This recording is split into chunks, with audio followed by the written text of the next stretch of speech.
All right, let's get this show on the road. Pop out the chat.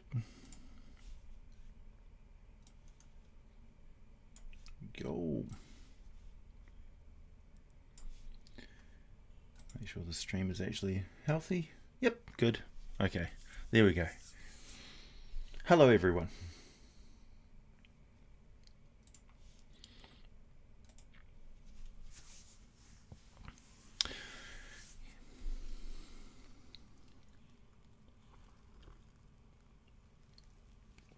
Emil, yay!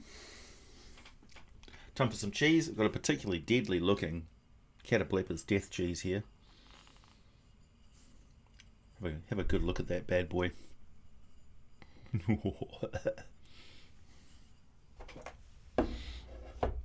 Hey, Gigi Bear, Horn King, Moonring, and Jonathan. Nice to see you.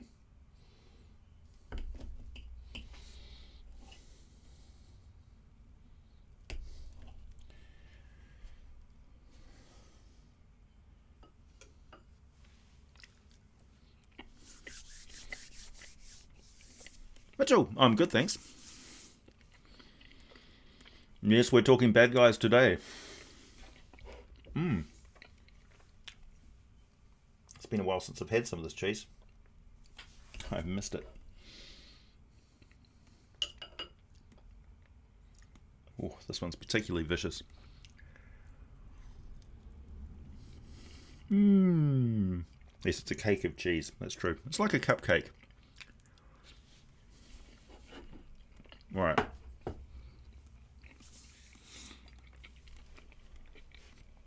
Thanks, Scott. Yeah, you finally caught a live stream. Oh well, it's nice to see you. Kick-ass Duke, Davin, Amigo Roberto, Lysander, Josh, Dragon Lord, Mitchell, Zazek, Brian, Bob, Palistar. Nice to see you. Rourke, nice to see you here. All right, let's get the show on the road.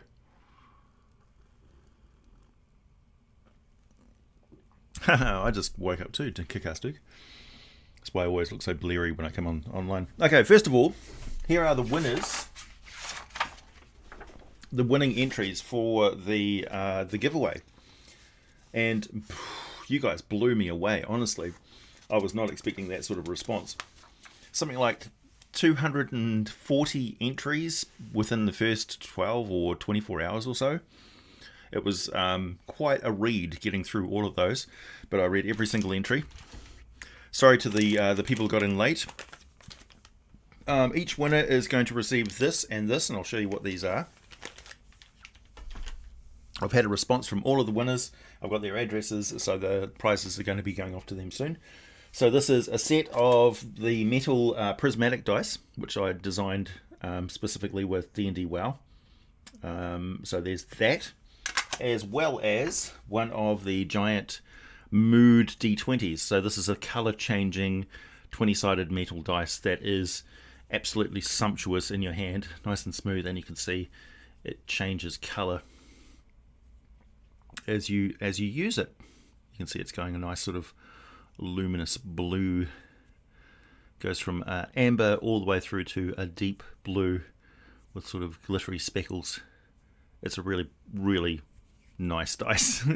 It's yeah, quite proud of D&D WoW for coming up with this absolutely lustrous dice. Yeah, so, and a little bag to go with that. Right, so that's going to be winging its way to them. Thank you very much. Now, I'll go through these entries here, and I'll get to all of your questions as soon as I can. Hup. Hey, Green Scythe. Yeah, it was a lot of fun reading through all those, and I thoroughly recommend anybody to go and read through those. So first one is Daniel Harris's Dark Lantern. So essentially this is a lantern that an undead like a lich can use, and it runs on soul power. And it illuminates in a way that is good for the undead but not good for anybody else. Silver framed lantern gives off a light blue magic illumination. To the unwary, it is a simple floating magic lantern. However, it is the source of this light that will send a chill down anyone's spine. For this light is that of a burning soul. The lantern uses good aligned souls, as any other lantern would use a candle. To the undead, the light of this lantern is appealing and grants them advantage on perception and investigation while using it. So it's definitely beneficial. To living creatures, it provides no illumination, despite the magic light can be seen clearly from the lantern itself, but it doesn't cast light anywhere. To the living creatures, it's unappealing and gives them disadvantage on all of their senses. The dark lantern can be held, or by speaking a simple command, it will float ahead of the user 10 feet. It provides 40-foot radius of bright light and additional 10 feet of dim light. I imagine that's to the undead. To fuel a dark lantern is where the Lich's devious cunning comes into play. If anyone living opens the lantern to place a candle in it, and must succeed in a DC 18 charisma check, or they will have their soul sucked into the lantern. Creatures of neutral or evil alignment will not illuminate the lantern, and their soul is sent to the abyss to be traded to the soul market, in the soul market by night hags. So the next thing they know, they just appear as maggots writhing around in Hades or something like that.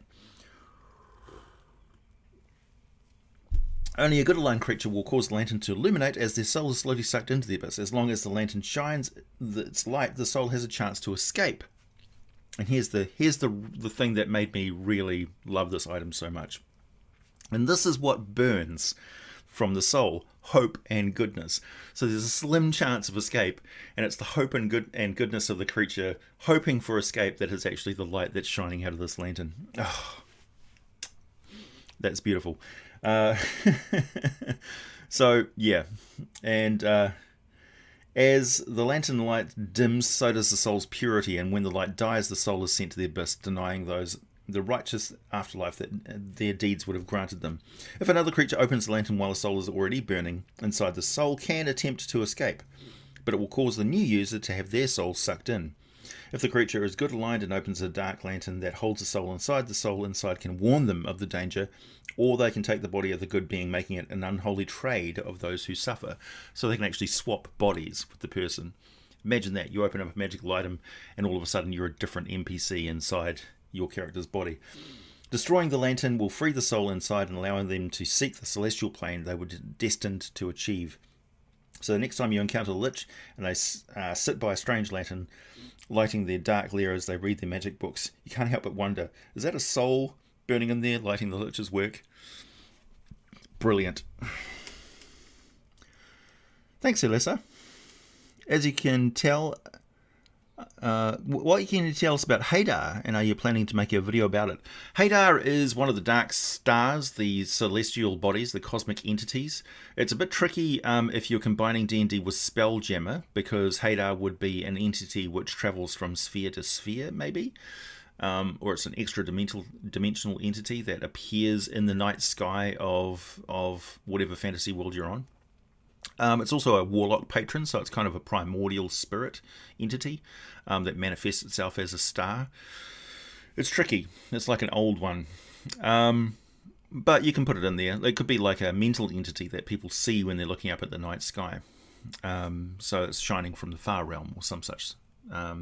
So yeah, I can definitely give you some information about Hadar. And there's other dark cosmic entities as well. Next entry was by Sandry. This is the Ointment of Burials. This is a dark brown, almost black ointment speckled with different coloured flakes that rests in a container. Roughly 5 to 15 applications based on container size and type, small, medium or large. Different types of ointment have different effects on different undead during the creation process or applied afterwards, with rare ones being for higher level undead. So essentially, you've got 8 different ointments here for different types of undead, from zombies all the way up to liches. So the liches one, if it applies to the hands, touch spells are with advantage for the lich or disadvantage for a defender based on who needs to roll. If 3 applications are applied at once, the negative energy of the paralyzing touch can instead be stored, and and Sebi can be chosen and used suppressed as desired along with 1d6. So every single one, it's like a grab bag of different extra things that you can throw onto your undead creatures, which I thought was just an excellent idea. If a living creature applies the ointment, they instantly take 3d4, 3d8, or 3d10 necrotic damage based on the type or strength of the ointment. And the ointment leaves behind a patch of necrotized flesh that takes 1d4 plus 3 days to disappear, which I thought was generous. Occasionally burns what can only be described as a disturbing image or symbol into the flesh if applied. 5% chance of that. That lasts twice as long, which is excellent. Let it be known that these only the applications and types I've heard about on my travels. There are undoubtedly many others out there for perhaps even more undead or even different applications, so be careful what you choose to randomly use, dear adventurers.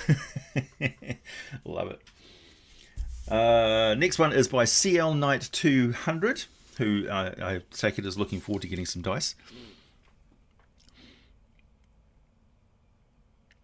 Preparation L, yeah, Preparation Lich. This is the Robe of Useful Organs, and there were a couple of different entries, one for Dark Lanterns and using organs and things, but this one just was nicely put. Have you ever wondered what you might do with that old gallbladder? Ever looked past your ribs and think, hey, what's the point of all this baggage? Well, ponder no longer. This quality slave-stitched robe will turn your antiquated flesh sacks into powerful new tools. So it's like a salesman selling it to the undead. So yeah, all the different organs have different uses. The spleen, for instance, as an action, you may throw your spleen into any space within 60 feet where it bursts, covering the floor in an oily slick that acts as a grease spell. Save DC 20. So it's just, yeah. So the Lich essentially just stitches their organs into a grab bag, like a robe of useful things. Just a brilliant idea. Okay, last one is by Brerag. This is Sahalane's Picture, which appeals to me because of Doctor Who, and there's this character who essentially was just reduced to a stretched piece of flesh, who was always going, yes, moisturize me, moisturize me. Yeah, we're just 9 minutes in. Make my own RPG setting for you to purchase. Oh, I don't know about that. I think there's honestly too many RPG settings as it is. Okay, so the Mad Lich Sahalane was known for being a proponent of the idea that magic should always cost and dearly. What better way to prevent proles and lessers from rising up against you if that even simply arming themselves to be on your level was beyond their means? Sahalane's picture at a glance is a square strip of flesh. On one side is dark hair or fur of anomalous origins, with a command word and a scaling amount of hit point given by the Lich or the sacrifice of a living intelligent creature. The other side will pulse to life. On that other side it looks like bare flesh, the underside of the epidermis, and when the command word is spoken it writhes and dark coloured veins pulse with negative energy as the surroundings are mapped out for the next several minutes. It's just brilliant. At the same time, the words of Sahalane appear emblazoned above the map itself. Destinations near and far, wherever ye go, set the bar. Blind or not, you shall see on this blank parchment where ye be. Only worthy eyes may see the way, blood for blood, or ye stay. Or ye shall stay. It's great. Out to a range of 10 miles, it would map out the surrounding area, and the pulses of dark light will indicate the current position of any living intelligent creature within the range. So it's just a really creepy but very useful item for the undead, and it's got that heavy hit point cost. However, the picture is greedy and thirsty. Any creature that doesn't have the intrinsic connection to the negative plane, like a Lich or other undead, who attempts to use it, find that they become the sacrificed to power it with no means to come back short of a wish spell. So if they die, they get sucked into it, body and soul. While this will provide a potentially useful map for a short period of time to their comrades, most parties will find the cost far too much to bear. Exactly, so it fulfills the whole point of that perfectly, being items that are just useless to living creatures but really good and handy to undead creatures. So that's been amazingly popular. and I really enjoyed making that video. And there is plenty of different types of monsters like dragons and celestials and all that sort of stuff who can have magic items that are specifically for them. And also magic items for bards and magic items for fighters and magic items for thieves and things like that. So, yeah, very popular. And the response to that impromptu dice giveaway was just blew my noodle.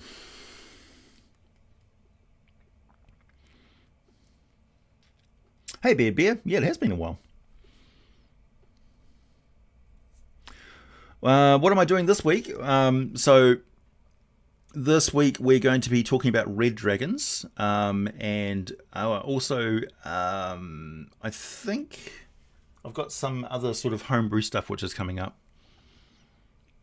but I'm not too sure about the second video this week. Also, next time that myself and Ian, or Red No Blue, get together, we have a correction to make to one of the videos that we produced together. So that should be interesting. We're going to be drinking mead and eating crab cakes from Candlekeep.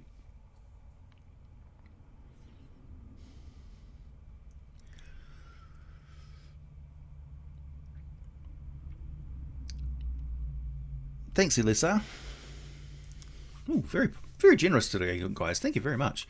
Now that the World of Exandria from Critical Role is official content, do you have any plans for it? I'd be super interested to hear what you think of Blight's Shore, the Lesser Idols, and Isle Cross. Yeah, I'm very interested in it as well. I think it's absolutely fantastic that Critical Role is got some official material that we can delve into, and it's a setting that I'm keen to have a look at. So I absolutely will be having a look at that. I have access to all of the PDFs and stuff on D&D Beyond, but I would actually like to get a hard copy of that book, as well as a few others. Ghosts of Saltmarsh, for instance. I want to get a hard copy of that. Amigo Roberto, thank you very much. Knowing the age of the Aboleths and their hatred for the gods, are there any current deities that would, at minimum, respect and at most extreme worship?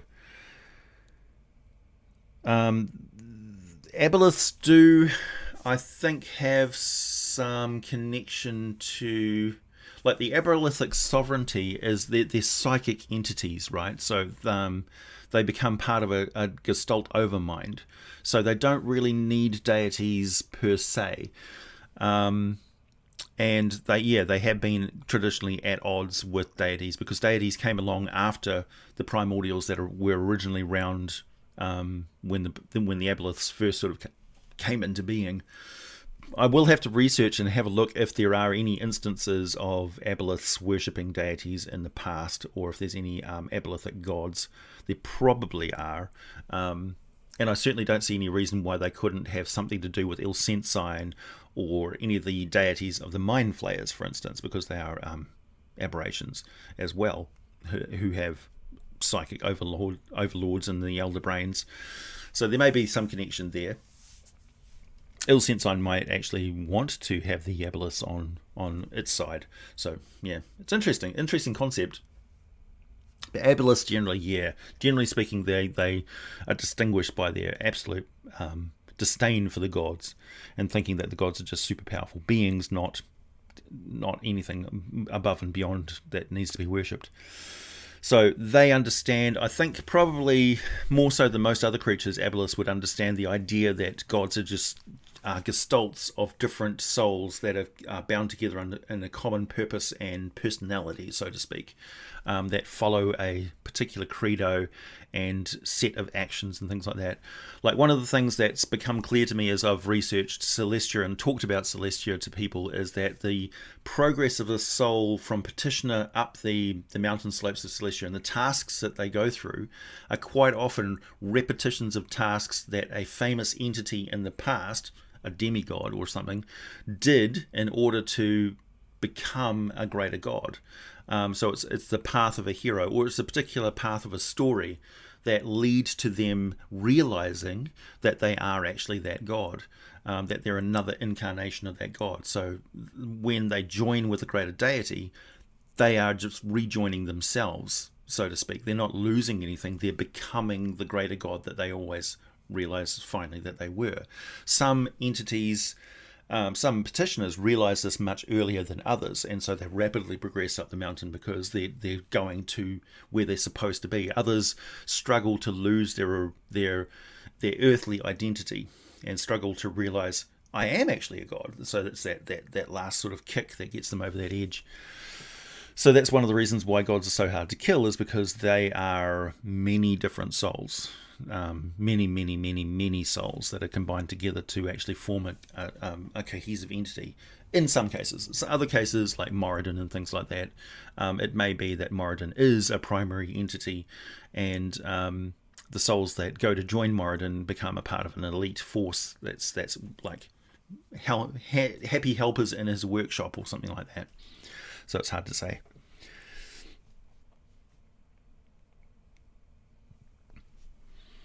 Yeah, for those of you who had, there was a lot of very close to winning competition entries in there, and it was really hard to pick a few of them. Yeah, there's lots. Honestly, we could publish a PDF of all those different items, but of course I wouldn't do anything like that without everybody's permission. Never. Jonathan, thank you. Still waiting on your zombie vid. It's coming. It might actually be this week. I don't know. Thank you, Amigo. Thanks for the answer. I've been thinking, linking one particularly evil aboleth with Sarah Tharizdun in recent games. Yeah. Tharizdun would be the obvious choice, wouldn't it? Because of that like row of one eyes that the aboleth have. Tharizdun is definitely the aberration god for sure. It's like aberrations are his angels.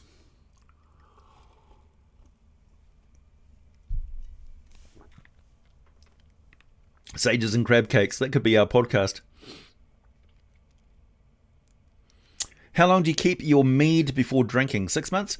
Really depends. Like I had my first batch of mead that I intended on keeping until Christmas before I even opened it, but there's no bottles left now. It's just been absolutely decimated by me sharing it with other people and giving it away. So a couple of bottles went to my brother for his birthday, and the last bottle is actually going with my dad to his good friend at his church group, along with a recipe for how to make it.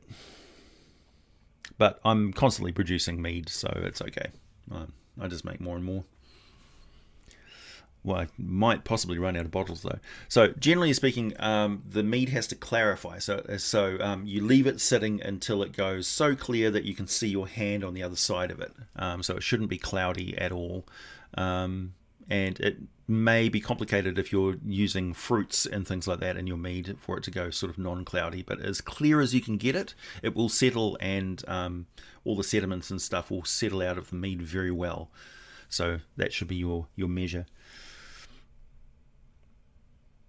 Hey, welcome to Silver Dragon, Black Thanos. I'm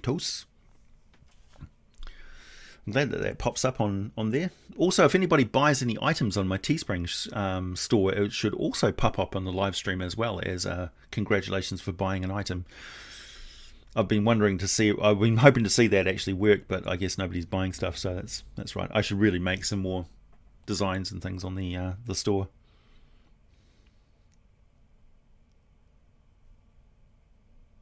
Aberrations are as angels sounds like an emo band. Yeah, that's true. No, I don't put anything else in my mead, just honey and yeast.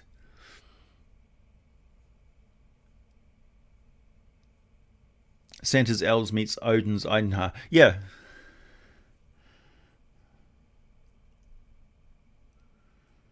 A TMG beanie, yeah, for sure. You're quite welcome to use any of the icons and stuff that I have loaded up on there, and make your own garments for sure. Use the logo how you see fit. There's a mask option and other stuff these days, bags and things like that I haven't got any products for.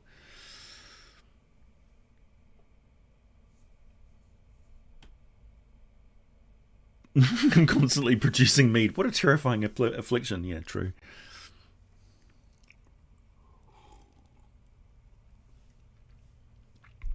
Would Tharizdun be a dark power? Yeah. He's not one of the dark powers that make Domains of Dread, and well, I mean, maybe he is. Tharizdun's like dreaming, right? So his dreams may actually manifest in the material universe as creating domains of dread, taking particularly evil individuals and creating domains for them, subplanes, demiplanes. So he may be one of the dark powers that's a dreaming entity. How terrifying would that be? It's like, not only do you not want to take on the dark powers that create Ravenloft and other domains of dread, but if you do, there's a risk of them waking up. Terrifying.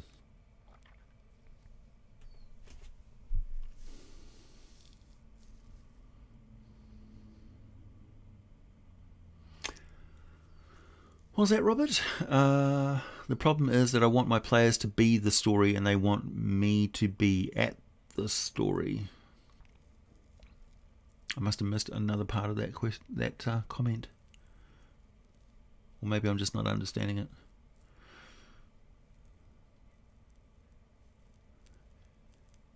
Yeah. Surprisingly popular, that Vecna did nothing wrong. Red Dragon's favourite food is probably humanoids. Let's not get it wrong here. Red dragons are one of the banes of humanoids for sure. They like eating people. They do. Oh, they released the Sapphire Gems Dream. Oh, okay. Nice. Pity they didn't release the stats for the rest of the Gem Dragons while they're at it. You should definitely play again.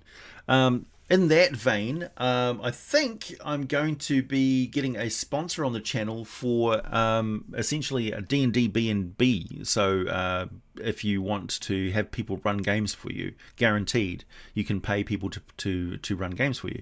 So somebody's setting up a service for that, and that's right up my alley because I live outside of town and I don't have anybody to game with in person. So I would be gaming online, and I see absolutely nothing wrong with paying people to do that. In fact, my friend Ian is I think applying for a job over in Hamilton where he's going to be paid to run games for kids with autism and other behavioral social whatever disadvantages that they would really appreciate somebody running them through games, which I think is fantastic. That's being run by an NGO over there. Thanks, Bedbeard. Do you think Wizards of the Coast will give us more to Faerun other than the Sword Coast and Chult in 5th edition? Well, yeah, we know that they're taking us back into Icewind Dale in the far north, the Frozen Far. So that's quite a different... Like, I know it's still on the East Coast, but it's quite a different environment that is off the beaten track as far as the people of the Sword Coast is concerned. That's the far frontier. And we are getting the Border Kingdoms, which is sort of upland from Chult. If you cross over the Shining Sea and go inland towards the Shah, you can veer off to your left and go into the Lake of Steam, and if you do, you pass through and you have the Border Kingdoms on your right. So and it's like quite common if you're going to Kalimshan or Tether and things like that, or you could go from the Sea of Falling Stars all the way from Cormier, go across the Sea of Falling Stars, past the Pirate Isles, or if you're just sticking to the coast and you go past the Dragonmere and around the coast of Turmish, and then down the Vilhon Reach, and you can actually there's areas that you kind of land haul across and get into the Lake of Steam. So it's possible to go many different places in the Forgotten Realms just on a vessel, particularly if you've got a vessel that can fly over land for a short period of time.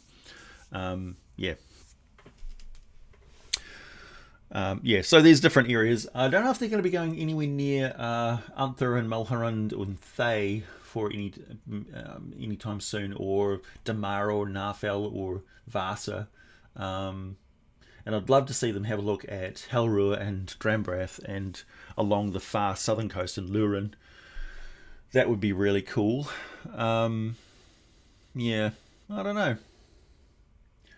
But I would love to do a video where I'm just sort of going over maybe that's something I could do this coming week. It's just do a video where I'm going over all the different regions of the Forgotten Realms to give people more of a familiarity with it. Because I remember when I first started studying the Forgotten Realms, it was overwhelming. I thought, I'm never going to learn where all these places are. But now I can sort of close my eyes and picture where I know where Damara and Narfell and Piltur and places are. Like, I've got the map sort of burned in my brain.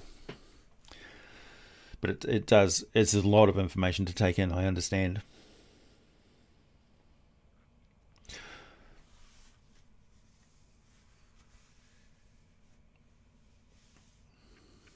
A Daedric incursion into the Forgotten Faerun, yeah, crossover. That would be cool.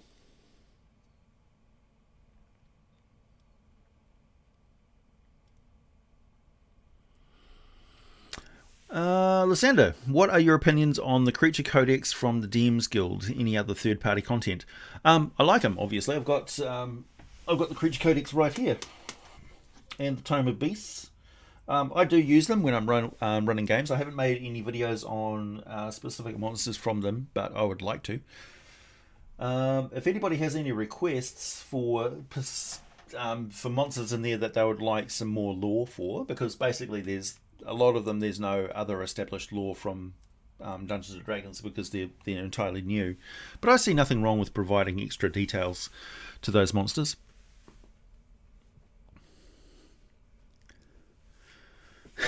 Dead Red Redemption. I like it. So yeah, I really do like those books. Kobold Press is a fantastic company that produces a lot of really quality third-party content. Yeah.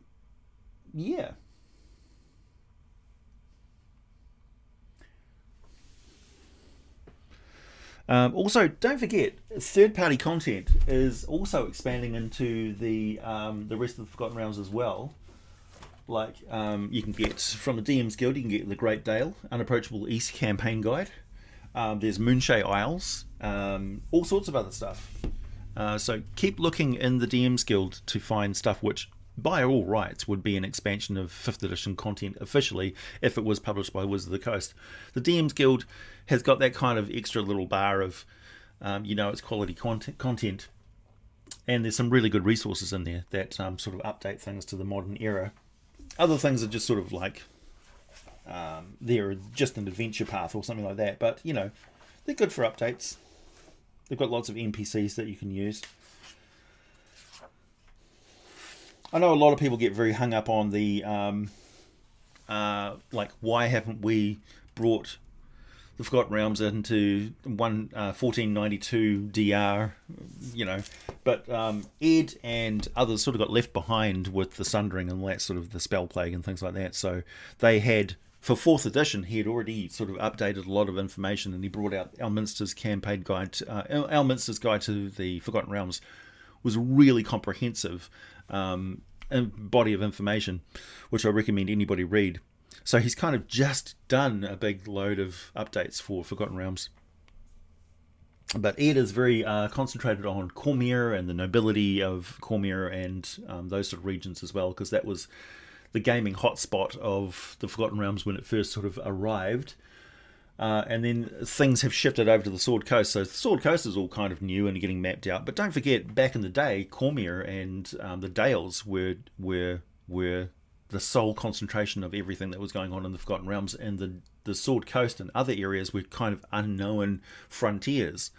So what you complain about these days will probably be what somebody else will complain later on about, the Villahon Reach. It's like, can we get out of the Villahon Reach? We've had nothing but stuff about Villahon Reach. So you never know how it's going to go. Have I considered doing a DM screen for sale? No, I have not. That's a good idea, though. Just bought the deeply nerdy mug, so while it did show up on the stream, just not as pronounced as any other notifications. Oh, okay.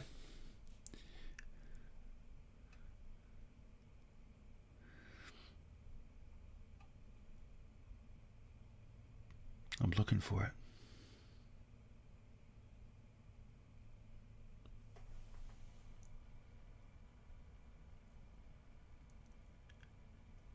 YubTub masks. That's a good idea.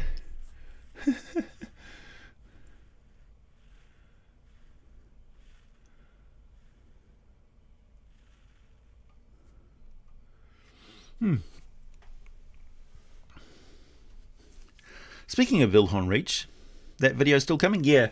Jordan actually did a really good video on the sword cities and things like that, but I think I can go into a bit more detail because the progress of the sword cities, like the cities of the sword were a expansion, so like more sort of cities popped up over time, and that psychic society was really quite powerful and influential and drew a lot of attention from other races like the elves, for instance, and dragons trying to get in on the psychic act because it was a new form of power that wasn't bound by the gods.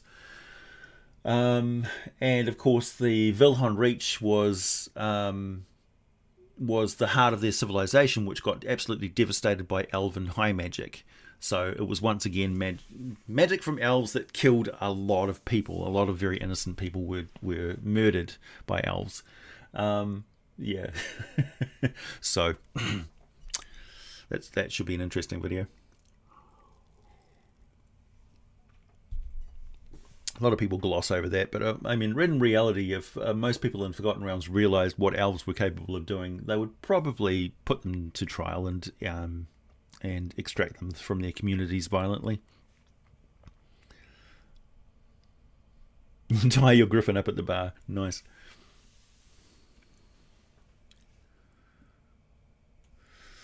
Yeah, Kobold Press did a lot of work for Pathfinder, but it's translated very well into 5th edition. Homebrew characters I've made. Okay. I think my favourite homebrew character that I've used as an NPC as well as a player character is Schnickeldick, the deep gnome worshipper of Gelf.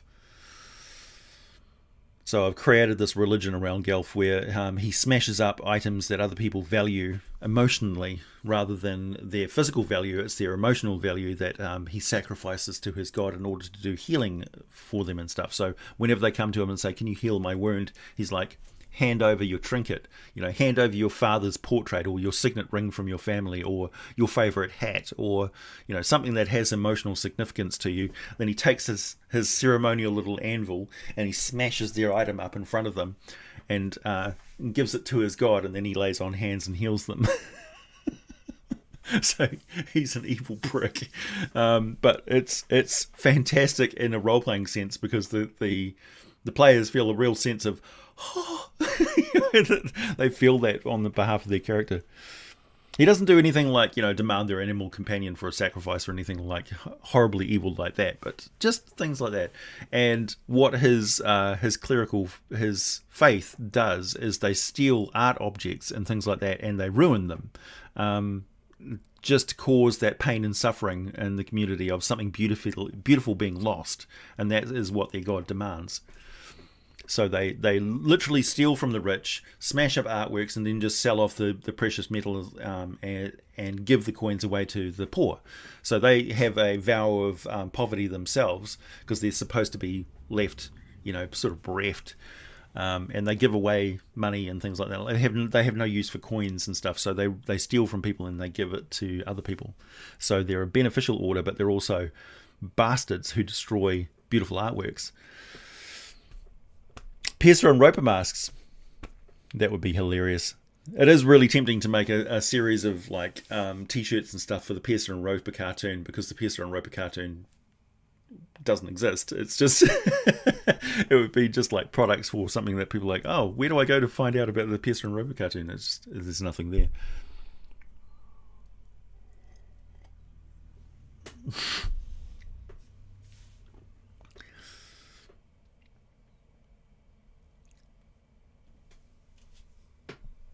Yeah, the elves really, everybody thinks the drow are bad, but they haven't mass murdered millions of people like the Gold Elves did. Hey, thanks, Belfazar. You're making Viking blood tomorrow. Ooh, interesting. I don't know why I'm not drinking a mead today. I probably should be. I'm all caught up on my work. Everything's going well. What are your thoughts on the Pillars of Eternity series? I don't actually have that much familiarity with it. I'll have to look it up. since we're talking bad guys today, do you have a preferred way to cause emotional turmoils in your players? Yeah, so particularly those of you who have women in your groups, the use of animal companions and things which, like living things which they have a vested interest in nurturing and protecting and that are fun, are quite often the best hook for those players. And people who are sort of new to the game, but like coming in from they watch a lot of live streams and things like that. They're very invested in characters and their relationship with creatures and NPCs and things like that. So it's quite often the living interactions with assets in your game, plot assets. So you can look at an animal companion as an asset, an emotional asset. And although it doesn't have a lot of, it might have some benefits and boons to the character in a gameplay sense. Really, it's that core identity of your character who's got that nurturing relationship with this creature or NPC or something like that. That is really the hook that you can use to get them motivated in a story. I'm not saying kidnap or harm or threaten or torture this poor creature to get them motivated. I'm saying that just interacting with that individual character could get them to go in a certain particular way. Like the classic example is Lassie leading them to Timmy, who's fallen down a well. What's up, Lassie? Off they go. For those of you who are too young for Lassie, it could be The Littlest Hobo. It could be what's an animal show with or something like that. I don't know. An animal that's going off to rescue people. Pester and Roper, yeah. Kick-Ass Duke, thank you. Consider putting up downloadable content of things like these characters you're talking about, stat block, pictures and such. You don't really have to charge for them, but make them available for us to use. Sure. Yeah, I would love to bring you Schnickeldick. He's a great character. He was kind of the inspiration for there was another group, the Anvil Ringers.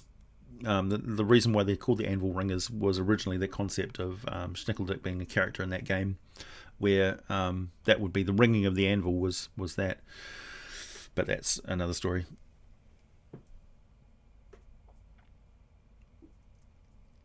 You've got a companion giant jumping spider named Hans and you love him. Sure. The perfect example.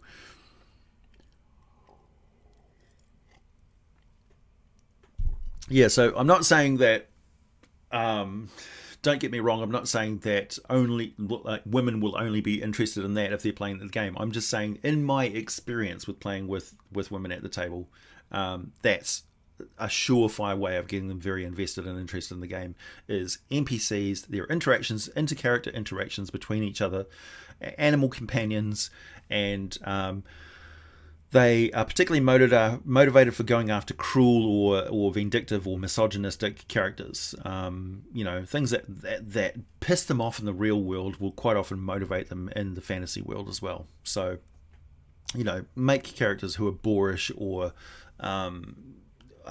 bigoted or hardline or something like that, and they will gravitate towards giving them a just comeuppance and things like that. Quite often they can be quite brutal in their persecution of characters that have been potentially cruel to their animal companions and things like that. So yeah, be prepared to be shocked at how vicious and violent women can be through their characters in D&D games. Don't think they're all flowers and puppies. Like if you threaten their puppy, you're going to get eviscerated. How do gods like Ilsenstein feel about the Cult of Thune, and how much of a threat would they need to be? The Cult of Thune is a mystery even to them, I think. Cult of Thune is like, whenever you get close to what the truth of the Cult of Thune is, it's something weirder. It's something different. Like, it may be an entity from the future. It may be an entity from the past, which is traveling into the future. It may be an entity which is traveling backwards from the future into the past.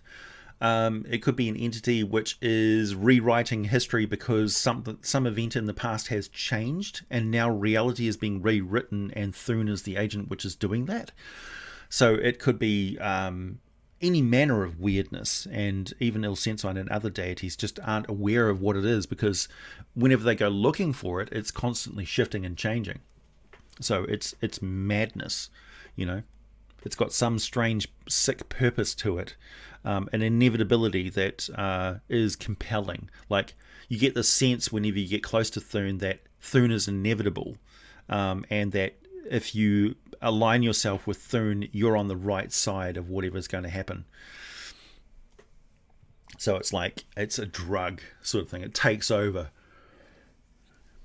There's nothing quite as scary as you send your trusted companion in to deal with Thune, and he comes out a Thune cultist. And you're like, why? And you just can't get a straight answer. Jonathan Harris, thank you.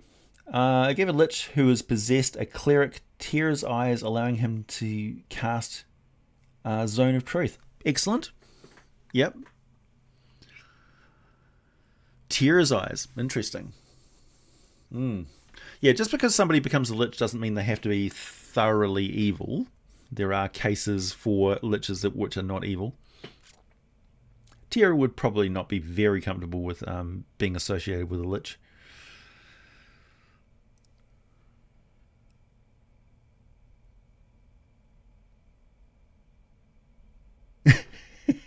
Owl Pacino and Will Ferret. I like it. My friend's wife always has an owl companion. Now also our other friend, a guy, keeps recasting Find Familiar and has as his die, and will give them names like Owl Pacino and Will Ferret. I love it.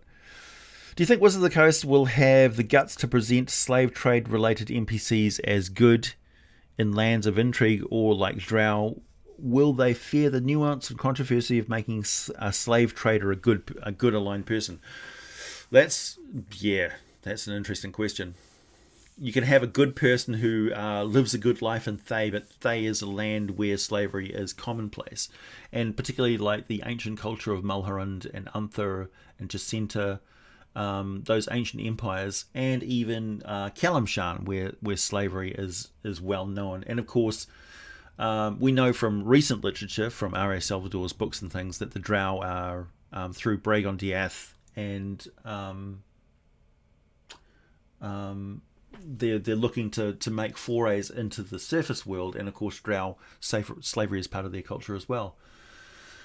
Interestingly enough, some species like the orcs, for instance, slavery is not a thing in orcish culture.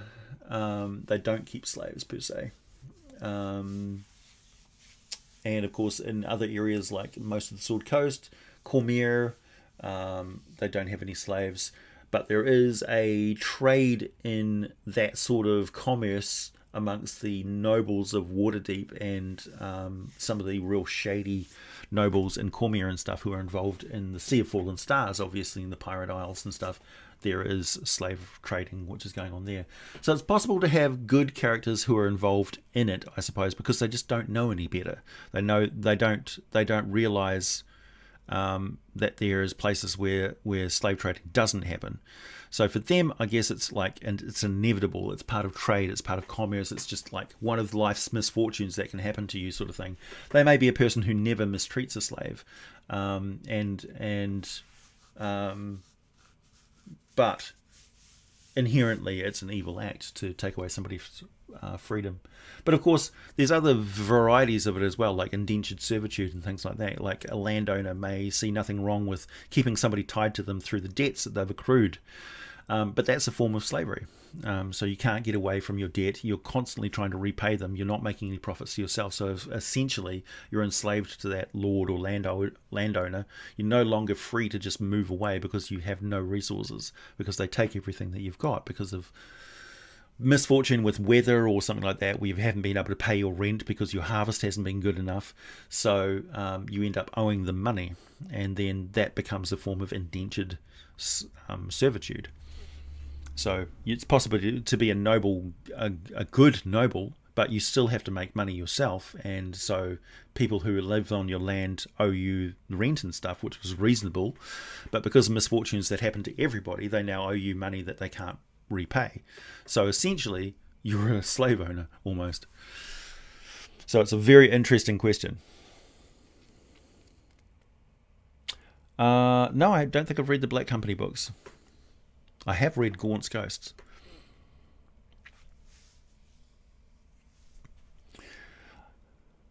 I've seen a for strongholds and followers, but have no content for Kingdoms and Warfare. What's your opinion on them? Yeah, I haven't got Kingdoms and Warfare yet either. Is that coming out or is that out? I don't know. Hopefully it's soon. Or I need to get hold of it.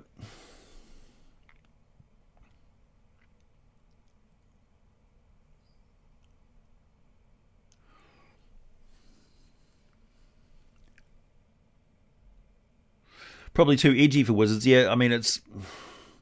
Yeah. Like I say, there's a lot of things which are done through third-party content.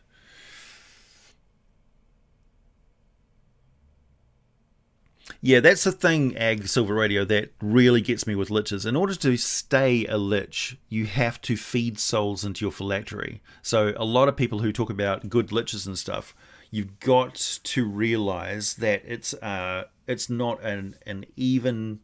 It's not like I turn into a lich and everything's just fine and I stay a lich forever. Being a lich requires ongoing sacrifice of life to dark and evil powers.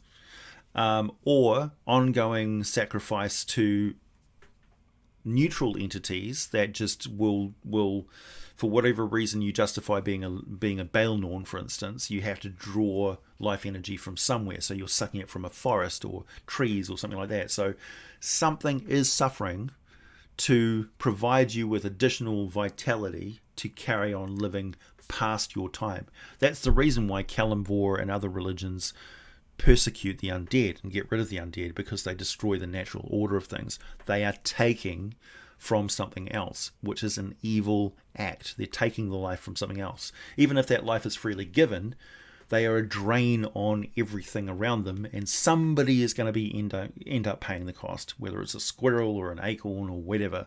Something's going to die before its time. So that's the thing. The more undead there are in an ecosystem, the more that ecosystem is suffering from the load of that undead, draining them like pinholes in a balloon, and it's just leaking water. So eventually, even if all the undead are good, have the best of intentions, eventually everything will die because they just can't sustain that undeath. It's a negative energy. How can you get me to run one of your campaigns? Willingly is the only way you can get me to run a campaign for you.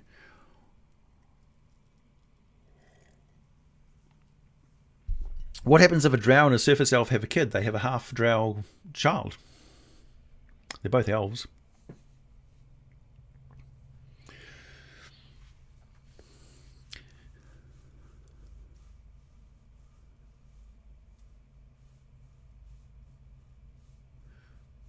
Yeah, that's essentially what it comes down to, Angry Garden Gnome. Yeah, one day you're working for them, and then the next thing you owe them money and you can't leave. Hey, I'm a slave. It's like they can, like, if I try and leave, they will send the guard out to grab me and bring me back because I owe them money. I can't leave, therefore I'm a prisoner on my own land working for them. I'm a slave. That's how it works, right? How many people in this modern world are in a state of slavery right now? Are corporations evil? Yep.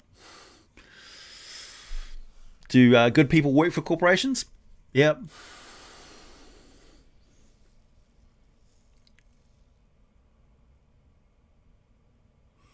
Did I get the new Dresden Files book? I've got to read the old Dresden Files books.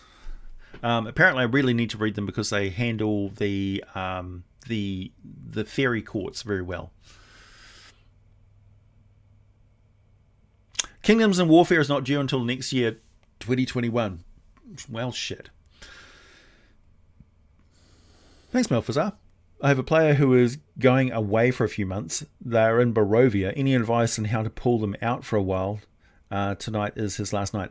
There's lots of different ways you can handle it. For instance, if they find a scroll and then open it up, and their soul gets sucked into the scroll temporarily until the next full moon or conjunction, or when these particular flowers come into bloom.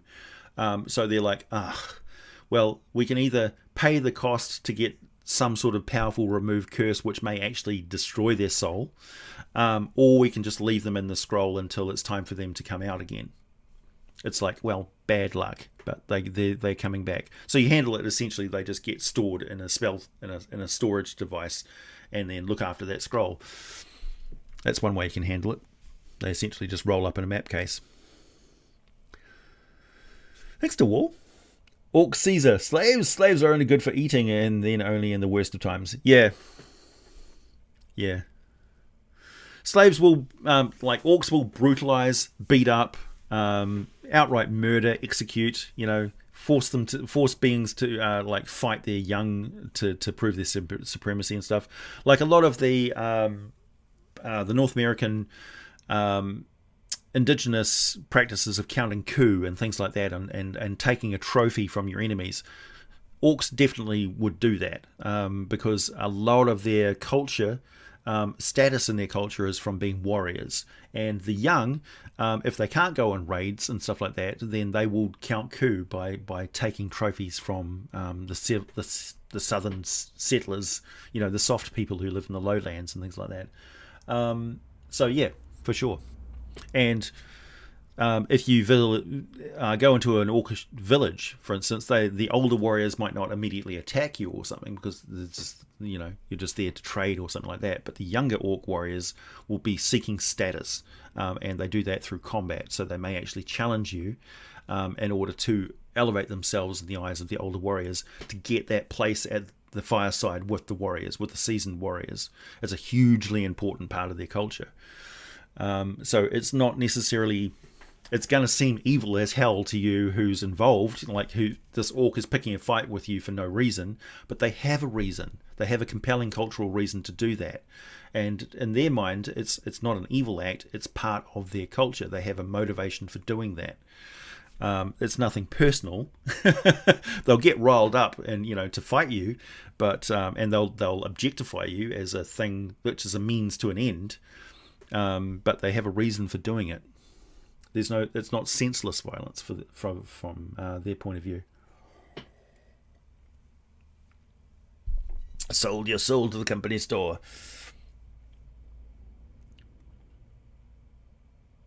It's too far out of bounds to have a lich cleric. I mean, no. Look, you can have a revenant, right? If you want an undead cleric, use a revenant who's brought back by that god for a specific reason, for a limited period of time. I mean, if a god gets involved, if a lich wants to be a cleric, it's quite possible for the god to turn them into a revenant or resurrect them for them to be in their service. But it's unlikely that a god is going to reach out to that individual for them to become a cleric. Like, it's not really like, I'm going to be your cleric, and the god's just like, okay. Usually it's the god sees something in that individual and gives them the signs and portents to follow, and when they do, then they start giving them power.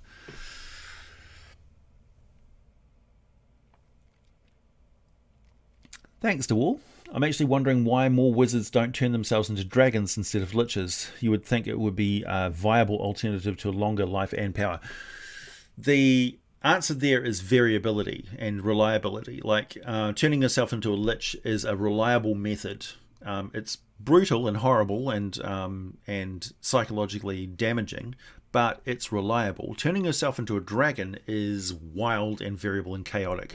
Dragons are quite a chaotic sort of elemental energy. It's a primordial energy. So, like, a good clue there is when two metallic dragons of difference, like a gold and a copper dragon, have a child, for instance, the result is going to be a random sort of mix of wildly different sort of traits. It's not going to be like a burnished copper dragon or something like that. It's not going to be a golden dragon with more of a copper personality or something. It's going to be wild. Actually, the chromatic dragons have got more of a sort of an even sort of blend between the two when they have offspring. They're creations of Tiamat, for instance, but Bahamut and the metallic dragons, it's more of a chaotic sort of energy, strangely enough. So part of, and also there's no set path for becoming a dragon. I don't think it takes a lot of time and research, and the wizards who have done that quite often keep it very, very low key and secret. Like, a lot of people don't realize that Van Gerderhast of Cormier turned himself into a dragon. So it's like a form of retirement, and there's a lot of things which may give you draconic powers, like bathing in dragon blood and things like that from folklore.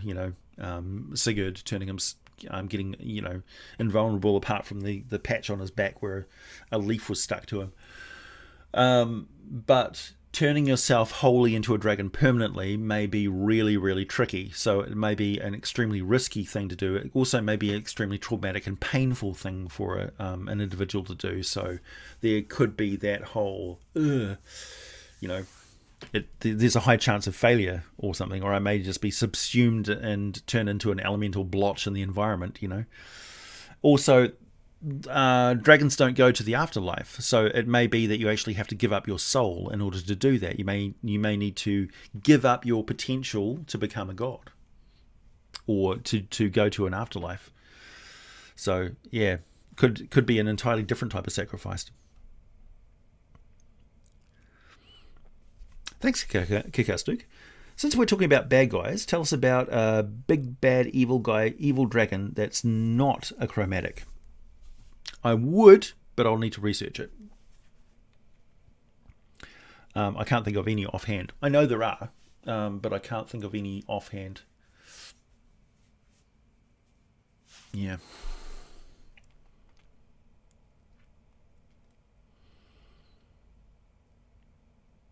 Needs to be a god of undeath. Well, there are kinda.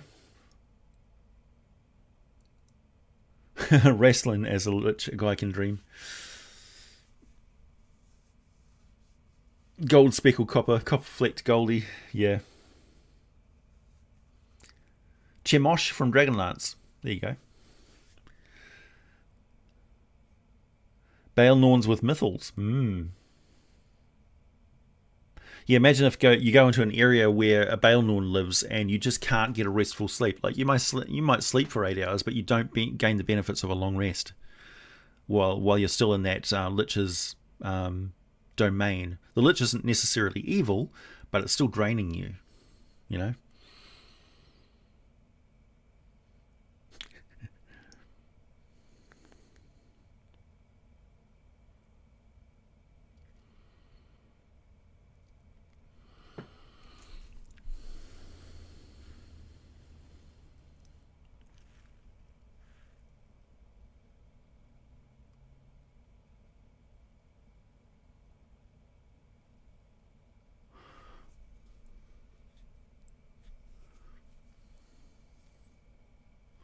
How do Drow follow Illustrae, avoid being lynched by the people that they're targeted by? Lothite Drow. Well, they do it in secret. Yeah, they are up against a huge amount of hate. So followers of Illustrae basically do it in secret. But don't forget, there's a lot of, she's a master of swordsmanship and sword dancing, and a lot of their culture has got remnants of those old gods in there. Like, for instance, when they're practicing their swordsmanship in their academy, they'll strip naked and sword fight in the nude, and that's part of a worship of Illustrae's nakedness and dancing, so to speak. So it's part of their culture still. It hasn't been completely stamped out by LOL. November Mind, thank you. Imagine an undead wild magic sorcerer with a wand of wonder and a wild magic zone. Nice. Yeah, for sure.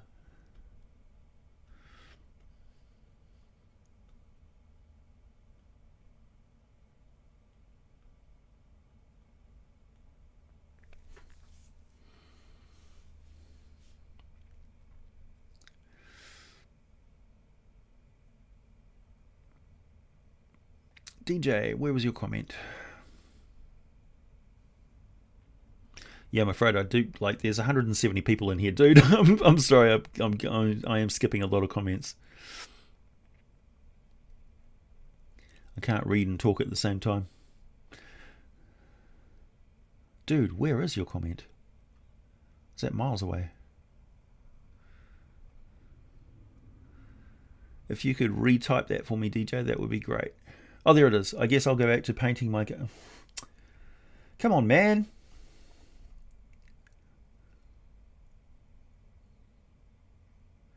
So your last 3 comments are, I guess I'll have to be a patron to get a reply. That's fine. I guess I'll go back to, like, stop moaning on my chat, man. Just type your question. I'll get to it. Jesus.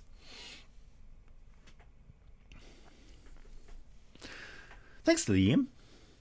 AJ, I'm late for AJ's stream. Now I'll need to buy some merch to make up for it. No! No, you don't have to do that. I mean, do it. If anybody's got any suggestions for merch, certainly let me know.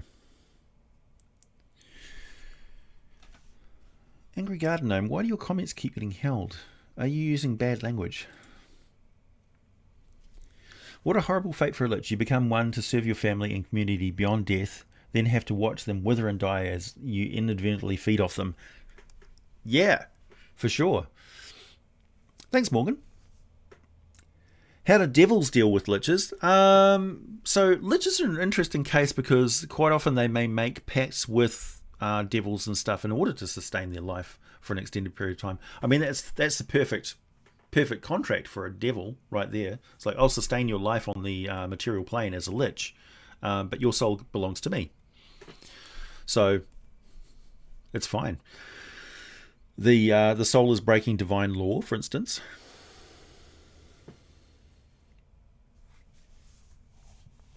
And that's a shoo-in. They're going to the 9 hells sort of thing.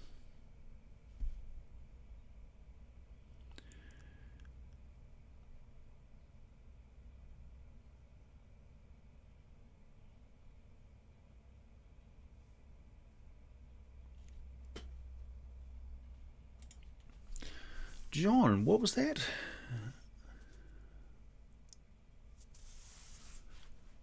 Do you believe Milani, goddess of freedom and slave uprisings, would approve of the Shoggoths destroying the civilization of their creators and slave owners, the Elder Things? Would Shoggoths worship her? I don't think Shoggoths worship anything.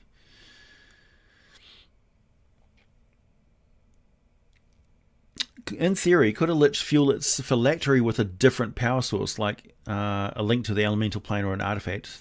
Elven liches make me curious about possibilities uneven. Yeah, well, then it would not be a lich. It would be something else. And we just, I don't know if we've seen anything else like that. So a Balnorn is a specific type of lich. But it's got a specific name. So if there was such a thing as an elemental lich, for instance, it wouldn't be a lich, it would be some other form of undead. DeWall, thank you. I think liches are just better at advertising. Hey, turn yourself into a lich, it's easier than a dragon, and you get to keep your soul. See, mine's in this nice handy carry case. Yeah, exactly.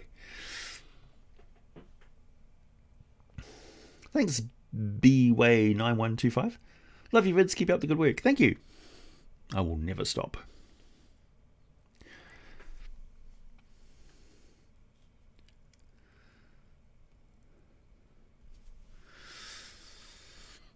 Still waiting for your question, DJ. And it's almost time to end the stream. Clock is ticking. Thanks to Wall. You've been super generous today. However, when dragons figure out that turning humanoids into dragons is actually a thing, maybe we should build ourselves an army. I hear there's these fire giants. Yeah, exactly. So the giants and the dragons are going to kick off again eventually. Oh, there's this question. How would you break the connection between Lich Walgrath of Ascalon and the Carestone so that Dinglestone can... I have no idea. I'd have to research that. I have no idea what you're talking about.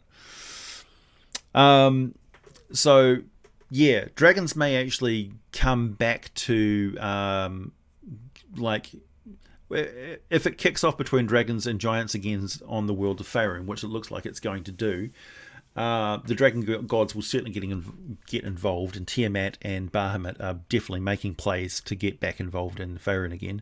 Tiamat being banished to the Nine Hells has not sit particularly well with her, and she's definitely making efforts to try and get back to the world. And we know that Bahamut in the past has made Dragonborn out of willing humanoids, and now they're a race into another of themselves. Whether he's gone back and rewritten the timelines that they were always a race, it's up for debate. I prefer the original Dragonborn, which were servants that underwent a ritual. But Tiamat is not so discerning, so she quite often corrupts the eggs of her chromatic offspring to create dragon spawn. But I suppose she could try and make some sort of half-dragon crossbreed species with humanoids, or have humanoids like dark sorcerers and things like that set up pacts, warlock pacts with her, and become dragons. That would be interesting. We haven't seen the last of dragon crossbreeds for sure.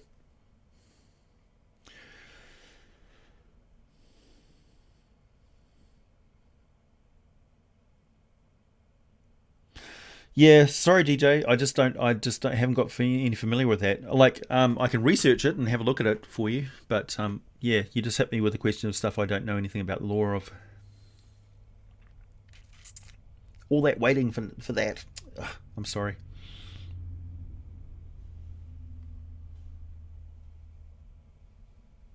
Make a goatee Patreon shield. A goatee patron shield emblem shirt merch. That's interesting, Jonathan. What would that look like?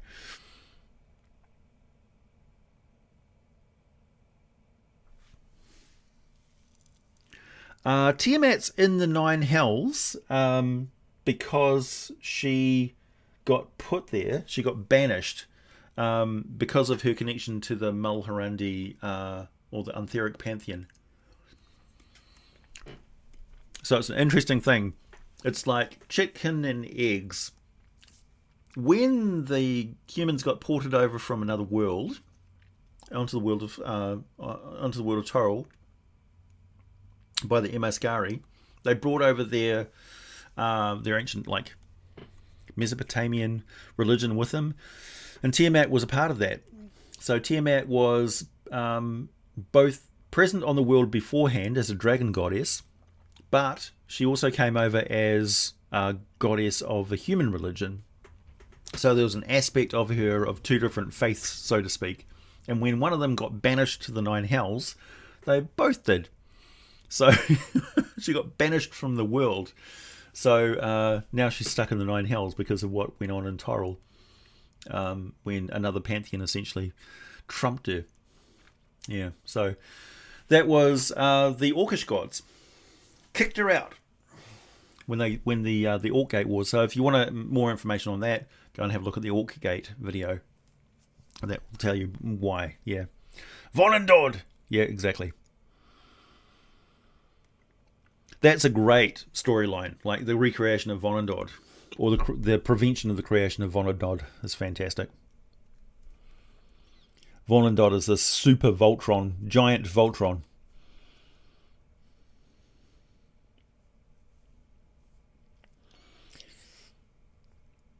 I think there are pink dragons, Moonring, yeah. Imagine Baby Yoda and the Mandalorian, then replace the baby with a reborn Tharizdun and the Mandalorian with a smart hedge mage. What? Oh, that's broken my mind a little bit. baby Tharizdun. Imagine... Good grief. Do you have a definitive answer concerning whether shape changing on a monster is general transformative, or is it just referring to being able to change at will? Do you have a definitive answer concerning whether shape changing on a monster is general transformation, or is it just referring to being able to change at will? That is badly worded. If if it's an innate ability to shape change, like with a metallic dragon, they can shape change as long as they want, and they can maintain that. When they die, however, they transform back into a dragon.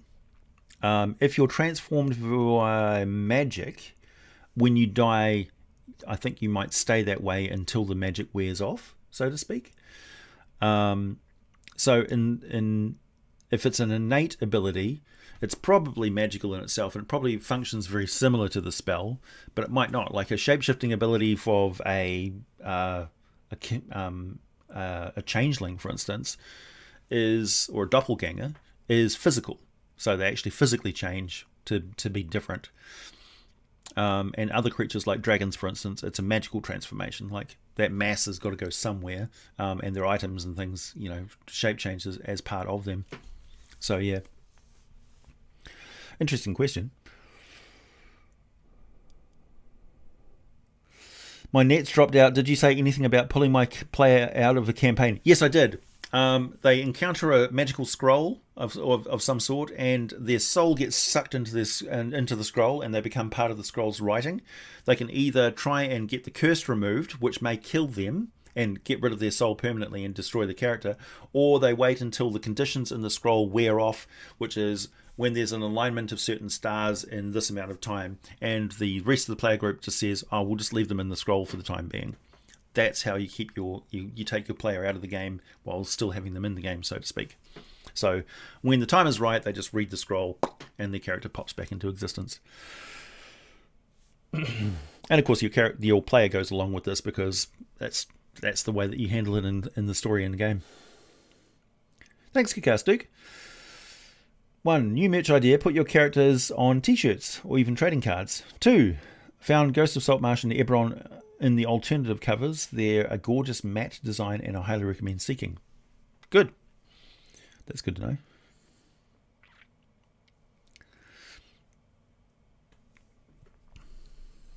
Demogorgon versus the Tarrasque. Who would win? Demogorgon. Please use an ethereal skin dancer as an encounter in your next campaign. Okay.